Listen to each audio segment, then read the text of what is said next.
Remember to subscribe to our YouTube channel at NDN TV Nigeria. Click on the subscribe button and be the first to get notifications. Initial suspicions raised by impacted communities about a plot to attribute the recent leak from Santa Barbara Oil Well 1 in OML 29 to sabotage were finally confirmed last week when a joint investigation visit to the spill site adduced third-party interference for the incident. While the Bayelsa State government has since rejected the report of the joint investigation visit, other stakeholders in the Niger Delta are equally crying foul over the OML 29 post-spill assessment. After the recent post-spill assessment in OML 29, the argument that arose between representatives of the Bayelsa State government and those of the federal government's regulatory agencies, as well as ITEO, the operating company, was as aggressive as the 38-day-long spill. According to officials of the Nigerian Upstream Petroleum Regulatory Agency and the National Oil Spills Detection and Response Agency, evidence showed that the removal of wind valves from the Santa Barbara oil wellhead by a third party led to the leak that spilled an unprecedented volume of crude into creeks and rivers lying within OML 29. When it started initially, when it was reported, there was no wind valve in that place and it could not be found. So to us, it was an act of sabotage. The engineer that killed the well, I asked him a specific question, that after killing the well, before fixing the valves, what was the circumstances of the thread of the features that held the valves? Because if those valves were pulled out under pressure, the threads supposed to have worn out. And he answered emphatically that the threads were intact. So there was no way the internal pressure from the well could have removed those valves.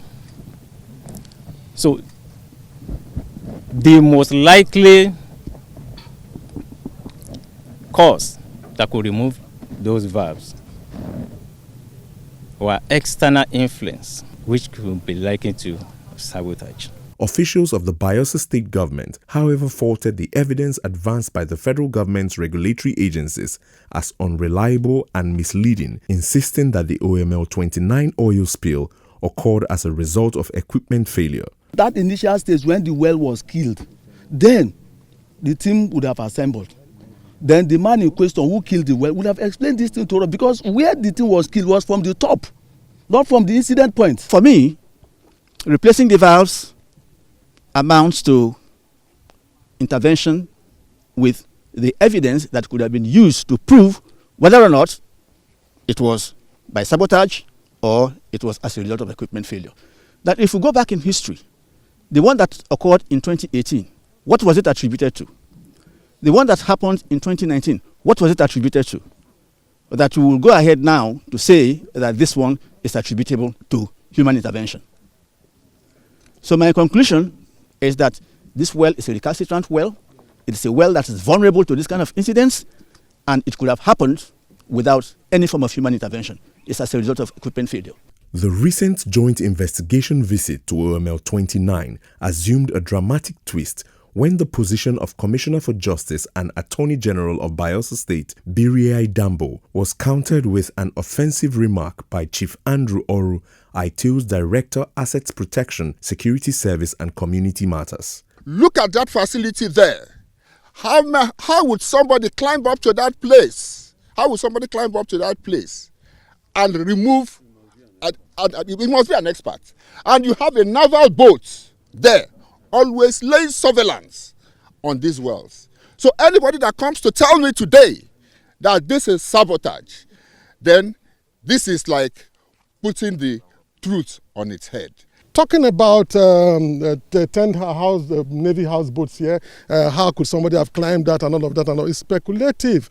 Unless you've come here as a thief before and you were caught, then you will begin to tell us maybe this place is actually inaccessible. Andrew Oru, I take serious exception to this. You cannot say that. You cannot mar my integrity. The drama characterizing the recent joint investigation visit to OML 29 began to play out during an earlier scheduled date when the Bayelsa State delegation was barred from participating in the exercise on account of being accompanied by journalists to cover its proceedings. For the environmental rights community in the Niger Delta, there was a calculated attempt by the operating company to have vital details of the oil blowout shrouded in secrecy from its inception on the 1st of November 2021. While Mike Karikpo, a Port Harcourt-based environmentalist, blames the OML-29 incident on the negligence of the operating company, Pius Duko, executive director of the Pius Duko Foundation, alleges compromise by the federal government's regulatory agencies in the OML-29 post-spill assessment. This is criminal negligence on the part of the operator of the oil infrastructure. It is the failure to decommission that particular facility. If you have issues, you have to ensure that you completely and comprehensively decommission the facility until you are willing and ready to utilize the facility once more. And if you don't do that, everything that happens, anything around there, strictly the fault of ITU. Sometimes they are not independent. The oil companies take the NOSRA to be part of them, enter their boat, enter their helicopter, and go to all those places for JVCs. So don't you think that because they are not independent, there might be a smaller compromise? There might be compromise. For observers of the unfolding events in the OML-29 oil spill, disagreement over the actual cause of the incident comes as no surprise. As provided in Section 257, Subsection 2 of the Petroleum Industry Act, the operating company will be compelled to pay compensation for the spill if it occurred as a result of equipment failure, while host communities will have to bear the full cost of repairs on the damaged facility if a case of sabotage is established. Sensing foul play in the just concluded joint investigation visit, the government of Bayelsa State intends to disclose its next line of action in no distant time in a bid to get justice for communities that have been devastated in the wake of the OML-29 oil spill. Inside the Niger Delta,